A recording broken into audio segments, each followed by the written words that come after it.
Assalamualaikum warahmatullahi wabarakatuh. Bertemu lagi dengan Pak B. Yang belum kenal adalah Ahmad YB Channel, yang mungkin baru saja mengenal channel ini. Berbagi konten seputar dunia pertanian, dunia perkebunan, seputar investasi emas, dan juga perencanaan keuangan untuk mewujudkan hidup sejahtera. Oke, Pak B sebagai guru dan juga sebagai petani. Berbagi pengalaman, berbagi pengetahuan baik secara pengalaman nyata dan juga tentang berbagai referensi yang ada. Oke, kali ini Pak B akan berbicara atau berbagi ilmu tentang panduan teknis cara budidaya tanaman tembakau. Nah, teknis tanaman tembakau secara benar agar hasilnya maksimal.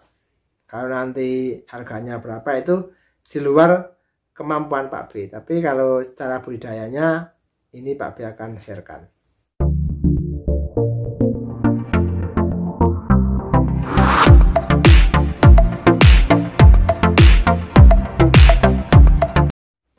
Perkebunan tembakau itu yang dimanfaatkan adalah daunnya. Nah, tembakau itu daunnya dimanfaatkan. Digunakan untuk apa?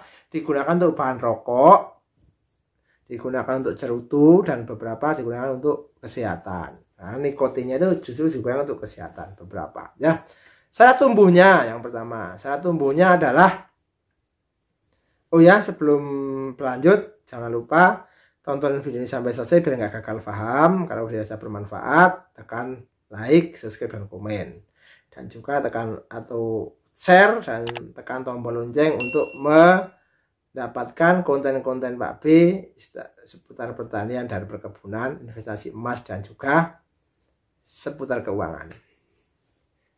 Kita lanjutkan cara tumbuh tanaman tembakau. Ketinggian 0 sampai 1000 di atas permukaan laut, 1000 meter dari permukaan laut, tergantung varietas tembakau.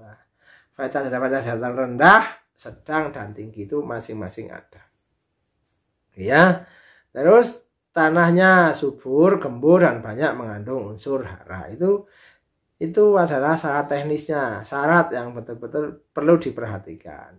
Suhu optimum 21 derajat sampai 27 derajat. Kelembabannya 50% sampai 70%.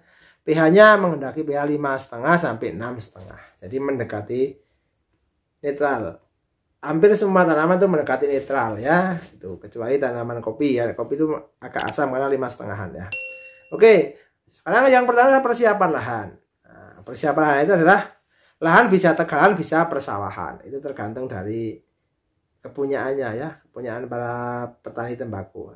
Bisa petani tahu kebun tembakau ya. Karena tembakau itu sebenarnya kan sebagai tanaman perkebunan semusim. Oke, dibajak atau dicangkul. Nah, dibajak bisa menggunakan traktor, bisa menggunakan sapi atau kerbau yang masih ada. Itu kan daerah masing kan mungkin masih ada sapi atau kerbau untuk membajak sawah. Oke, dicangkul 20 sampai 30 cm atau 40 cm buat bedengan. Nah, ini ada yang buat bedengan, ada yang buat larian. Nah, buat bedengannya itu adalah lebarnya 100 sampai 120. Tingginya bisa 30 sampai 40. Panjangnya itu menyesuaikan lahannya. Atau dibuat tirasi ring. Nah, lari-lari atau dibuat tirasi ring. Itu tergantung dari pola tanamnya. Diberi pupuk dasar setiap lubang. Nah, ini pupuk dasar setiap lubang. Kalau dibuat bedengan biasanya diberi pupuk dasar di tengahnya itu dicampur tutup mulsa, ada yang tutup mulsa, ada yang enggak, terus dikasih pupuk kandang yang sudah matang. Jelas pupuk kandang sudah matang, bebas dari hama penyakit, dan juga dicampur atau disemprot dengan fungisida biar tidak ada jamur penyebab penyakit. Itu pupuk kimianya ZA atau urea, SP36, dan KCl. Itu penting dari NPK, unsur hara makronya terpenuhi. Persiapan bibit, pilih bibit yang sesuai dengan lingkungannya. Jadi dataran tinggi maupun dataran rendah, karena beda-beda varietas, beda juga kemampuan hidupnya. Bisa dibuat di polybag kecil atau disemai di bedengan, itu bisa. Jadi nanti bedengannya tergantung, masihnya di polybag kecil-kecil. Semuanya punya keuntungan dan punya kekurangan. Kalau kelebihannya adalah kalau di bedengan itu sekali banyak dapat banyak, tapi kekurangannya adalah kemungkinan matinya tinggi. Tapi kalau dibuat lebih kecil-kecil, usahanya agak banyak, tenaga kerja maupun biayanya, tapi kemungkinan hidupnya agak tinggi juga. Kan seperti itu. 30 sampai 40 hari, 50 hari itu sudah siap tanam. Tergantung lagi jenis tanaman tembakau.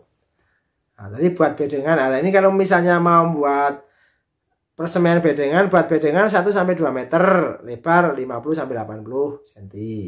Campur pupuk kandang tanah yang sudah diayak.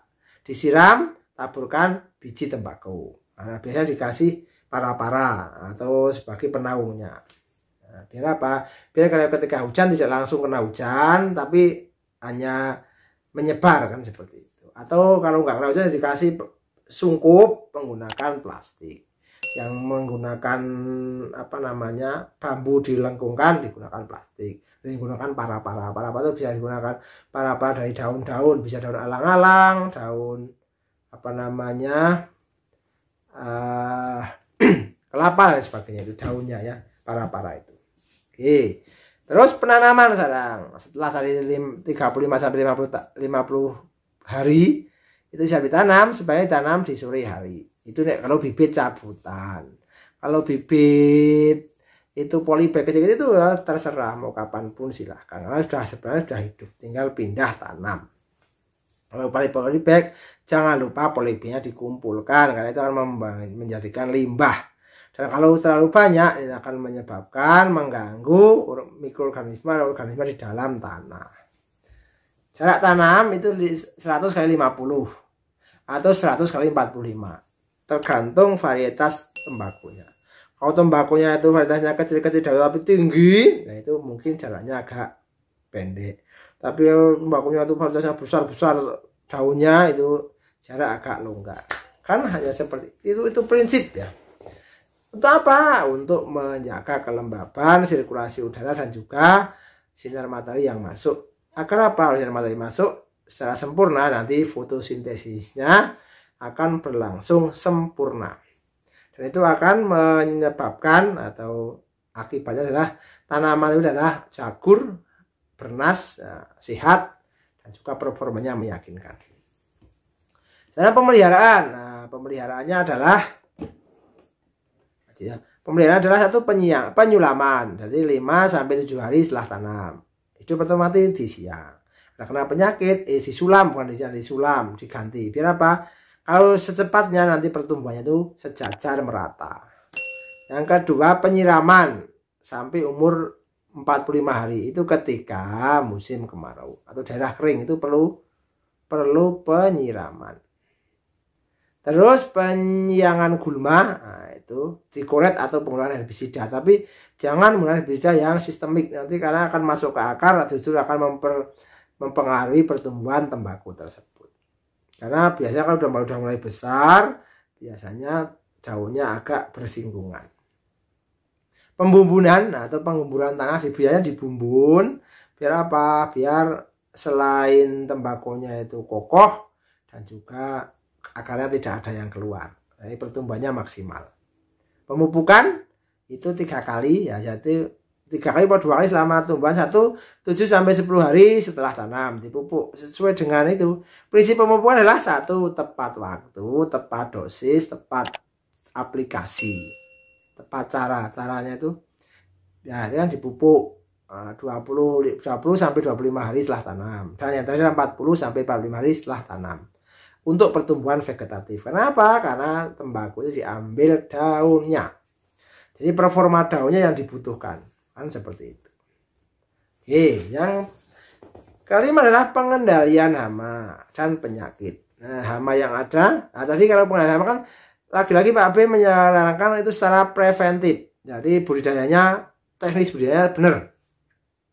Saya olah tanahnya dengan baik, jadi digemburkan, dicampur pupuk yang sudah matang, yang sudah dikasih fungisida, dikasih pupuk dasar dan sebagainya. Itu kan olah tanah yang bagus. Terus menanam serempak, ada yang mati segera disulam biar nanti serempak, jadi ada yang kecil ada yang besar, kan seperti itu. Oke, penyiangan intensif dan juga membersihkan gulmanya intensif. Jadi ya, kalau intensif kan kalau kita rajin sekali kan berarti kan nggak usah pakai herbisida dan sebagainya, dicabuti aja kan selesai. Kecuali berhektar-hektar kan begitu. Pengendalian Dan terakhir pengendalian terpadu. Kalau sudah tadi secara teknis sudah semuanya dilakukan dengan baik, ternyata masih ada hama dan penyakit, pengendalian terpadu yaitu dengan hayati, fisik, dan kimiawi. Kalau hayati biasanya menggunakan musuh alami.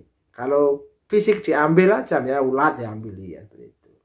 Tapi kalau ngambil itu kan nggak mungkin. Nah, terus kimiawi.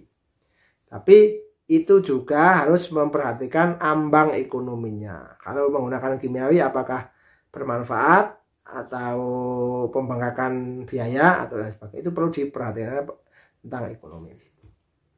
Yang terakhir adalah panen. Jadi setelah semuanya dilakukan, daun tembakau siap dipanen kalau sudah tua, sudah hijau kekuningan. Jadi biasanya diambilnya bertahap. Diambil paling bawah yang dekat-dekat dengan tanah itu, yang biasanya kotor dengan tanah itu, itulah kualitas yang paling jelek ya di antara yang lain. Setelah itu bertahap naik. Bisa diambil 3 atau 2 atau 4 tergantung dari performa tembakau, tergantung dari performa daun tembakau tersebut.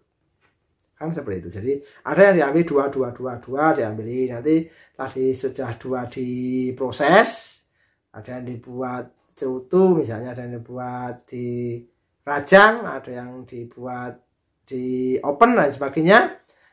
Terus nanti ambil lagi, bisa 1 minggu sekali atau 5 hari sekali, seperti itu tergantung varietas dan jenis tembakau tersebut. Semoga bermanfaat, semoga menginspirasi. Jangan lupa tekan tombol like, subscribe dan komen agar Pak B semangat berbagi konten. Dan kalau mau melihat konten-konten yang banyak itu ada di Ahmad YB Channel. Playlistnya banyak, ada yang cara investasi emas, ada yang perencanaan keuangan agar hidup sejahtera, ada seputar perkebunan, seputar pertanian, dunia pendidikan dan sebagainya. Karena Pak B selain sebagai guru juga sebagai petani. Oke. Seperti itu, semoga bermanfaat, semoga sukses, semoga menginspirasi. Ini hasil dari pengalaman, penglihatan Pak B, belajar dengan para ahli dan juga membaca berbagai literasi atau berbagai teori yang ada. Semoga bermanfaat, semoga menginspirasi. See you next time. Assalamualaikum warahmatullahi wabarakatuh.